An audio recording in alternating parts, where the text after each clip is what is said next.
Hi, friends. I'm Steve Dickman, President for Outpost Centers International. We're here today with an update about the crisis that's happening in the Ukraine. While there's still bombs and missiles and a lot of fighting on the front lines, there's a different kind of crisis that is developing across the Ukraine region, and it is a crisis of cold. As winter sets in, people are becoming colder and colder. As the power grid system is becoming less functional and heating systems are going down, there are thousands of people all across the Ukraine at this point that are suffering with the cold weather. And you and I have the opportunity to do something about that today. I'm talking today with several individuals. I'm going to start with Dr. Yuri. Dr. Yuri is in Ukraine.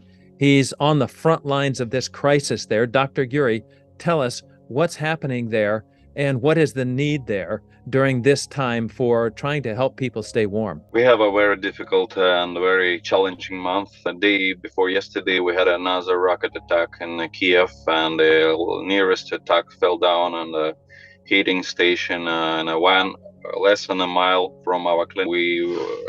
It became a reason for the Kiev that we didn't have electricity over 24 hours.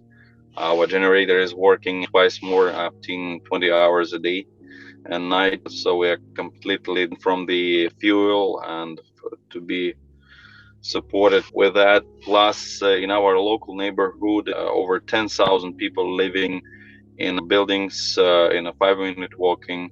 And we needed to organize for them. We organized for them a point of unbrokenness to enabling them with an internet, electricity, and heat in our church building, the same building with the clinic. The need is huge.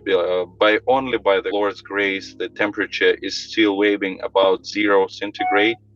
But we had a first snow, and we still have a frost, and it's just November, and the winter is on the way. So we are thinking and praying how to support our neighborhood, our mobile clinic trips with the people who are coming and they are freezing. We need blankets, we need a fuel, we need a support, and we will be so thankful for your support.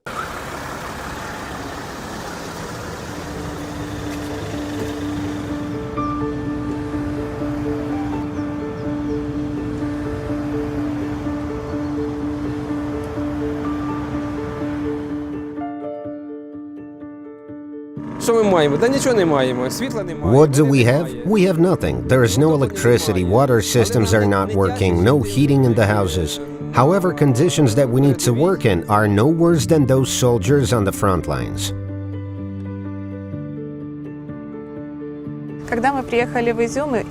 When we arrived in Izum and came in the hospital for the first time, it was terrifying because of the conditions under which people have to work. Today we will have a very active and responsible day. We will be able to help people who need it.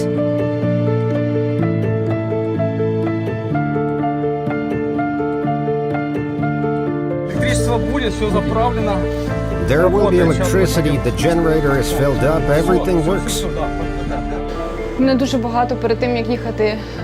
Before going to such deoccupied places, my colleagues and friends asked me, "Yulia, are you out of your mind?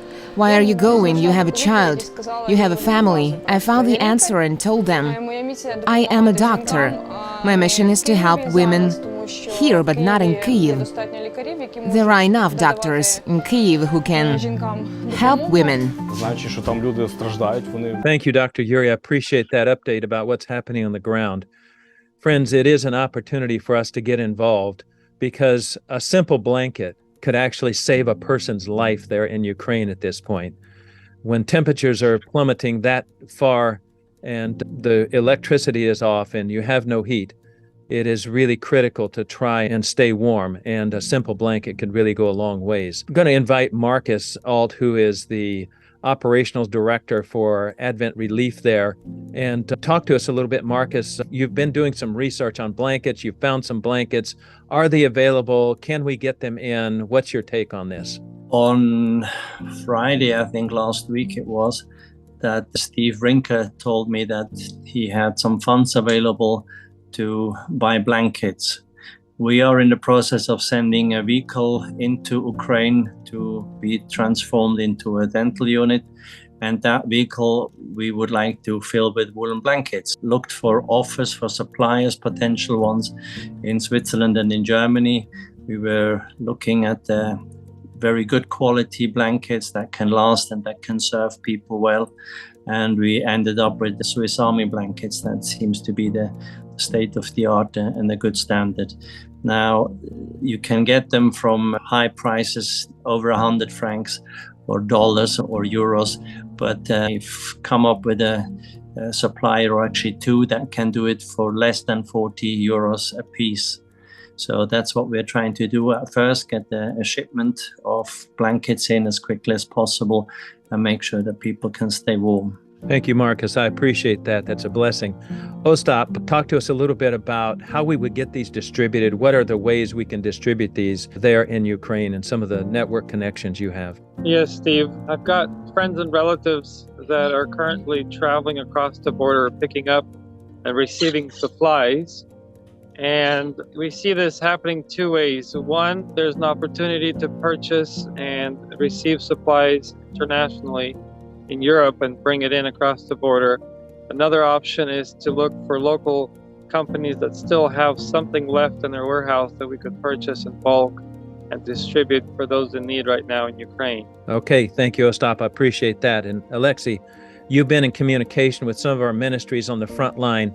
Tell us, Alexei, today, what is the situation? What is the need with some of those ministries, and how could they help to actually distribute some of these blankets there in Ukraine? Yes, Steve.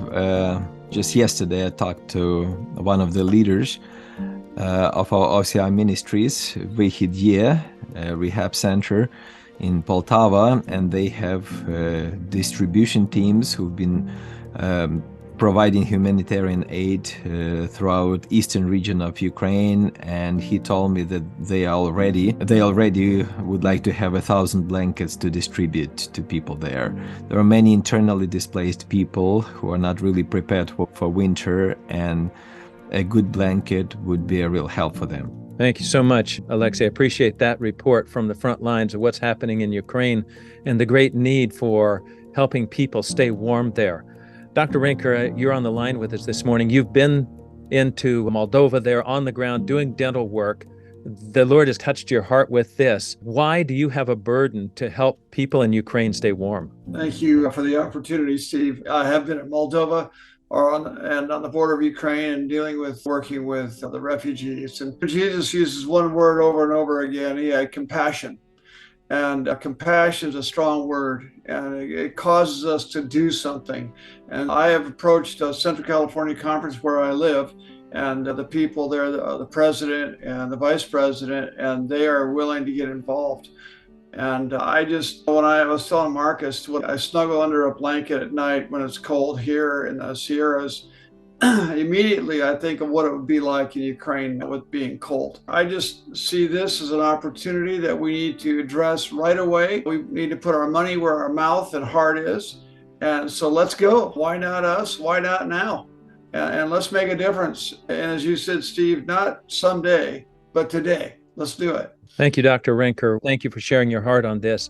Friends, you can make a difference today. We've opened up a fund for sharing blankets with the Ukrainian people, and you can donate at the link below and become a part of supplying a blanket, just a blanket, to someone in need in Ukraine. What a difference you can make for someone who is cold. Right now, as winter sets in, the need is huge, and you have the opportunity to help. You can go to our website below.